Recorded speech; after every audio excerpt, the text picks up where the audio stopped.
No one knows who runs everything. They don't know who runs the Illuminati.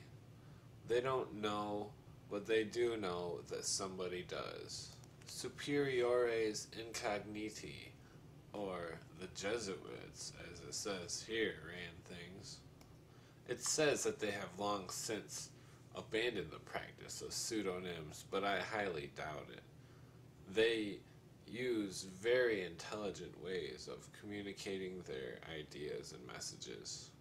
Spartacus, the characteristic name assumed by Weishaupt, the founder of the Order of the Illuminati. Is Spartacus a pseudonym?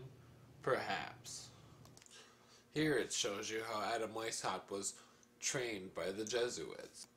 And here it goes on to say various misconceptions like the Illuminati was not a part of Freemasonry and blah blah blah.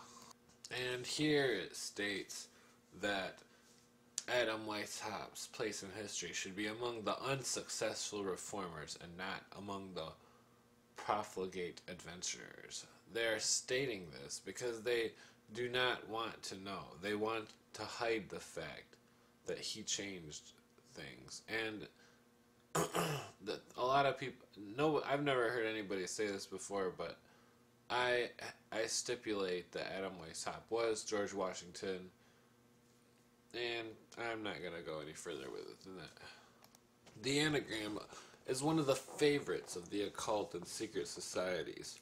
Even Roger Bacon used an anagram for one of the ingredients for his gunpowder recipe.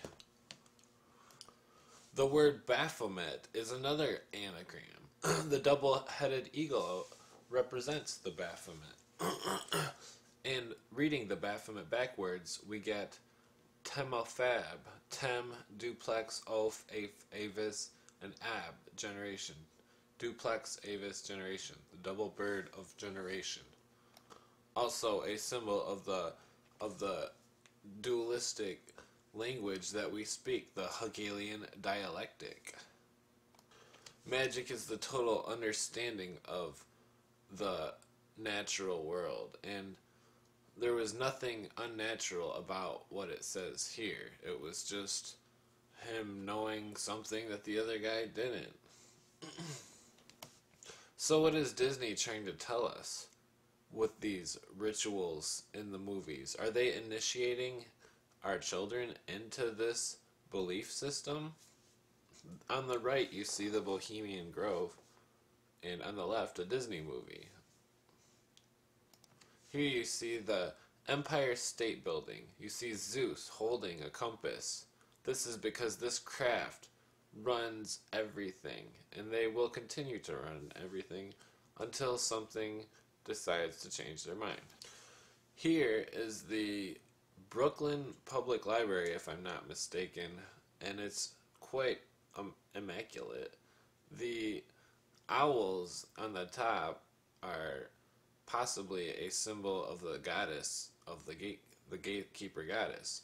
On the ceiling you see the 3 stars of Orion, and if you play the Grand Theft Auto video game, which I don't, but my friend happened to notice that this building was in Grand Theft Auto, and he went to the building, and on the floor of the building he found the 3 stars. As above, so below, as it may seem. Okay, so let's talk a little about this craft. And they are a crafty bunch. They teach and initiate their adepts. And the secret word for teaching or initiation is Enoch. Enoch was also a symbol of the phoenix. And the phoenix came from an earlier adaptation of the carrion bird, which would carry you on. That's why it's called a carrion bird, which was the crow. And you will notice how in the movie the crow, Brandon Lee, is killed and then reborn. And this is the exact idea of the phoenix. And the initiation or teaching helped the person, the adept, walk with God. And the initiation was for naught. The initiation took him And of course, the initiation will take you when you are a high priest of this secret Phoenician order, wearing the ephod chest plate. You would ingest hallucinogenic mushrooms and talk to the gods, or supposed gods. Even the Caesar of the Vatican, Pope, wears an effigy of an ephod on his chest. Could this be because he practices the ancient mushroom? Here it shows the royal archmason wearing the ephod chest plate. Here's a picture from a Jack Black movie where they're in ancient Babylon, and this priest is wearing an ephod, and he's doing something called anthropomancy, the divination of organs from a ritual sacrifice. And even in the movie, they show their ancient god, El, the bull, whom they would make the sacrifices to. El was also known as Moloch. So in this initiation or ancient teaching, he that hath an ear, let him hear, and him that overcometh I will give to eat of the hidden manna or mushroom, and will give him a white stone, and in the stone a new name written, which no man knoweth, saving he that receiveth it. They're talking about eating the psilocybin mushroom. And a voice which I heard from heaven, or the heavens, spake unto me, and said, Go and take the little book which is open on the hand of the angel which standeth upon the sea and upon the earth. And I went unto the angel and said unto him, Give me the little book, quote unquote. And he said unto me, Take it and eat it up, and it shall make thy belly bitter, and it shall be in thy mouth sweet as honey. And Ion or John, this is coming from the book of Revelations, took the little book out of the angel's mouth and ate it up, and it was in my mouth sweet as honey. And as soon as I had eaten it, my belly was bitter. And he said unto me, Thou must prophesy again before many peoples and nations and tongues and kings. He's talking about having the hallucinogenic journey and then describing to the people what he's seen on that journey. What can those be in the background?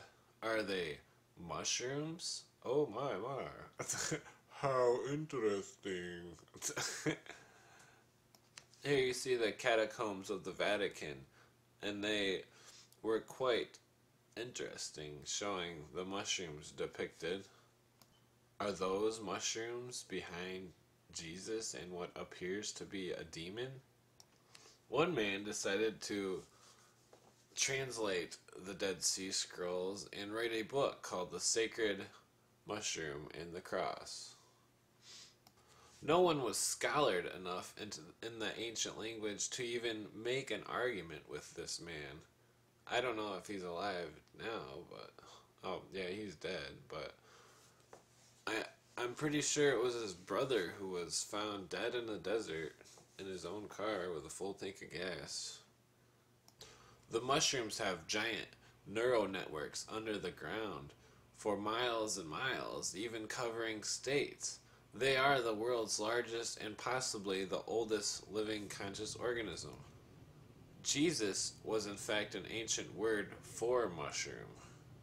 So what is this picture depicting? I mean, it shows the Vesica Pisces, and it shows someone entering through it, and it shows a vision, and it shows a lot of strange things. But I'm going to continue all of this on the next video. And I messed up on a couple of the things I said, but I don't really feel like going over it again. So, until next time, why don't you try to read more than 100 words, and maybe you'll learn something. Alright.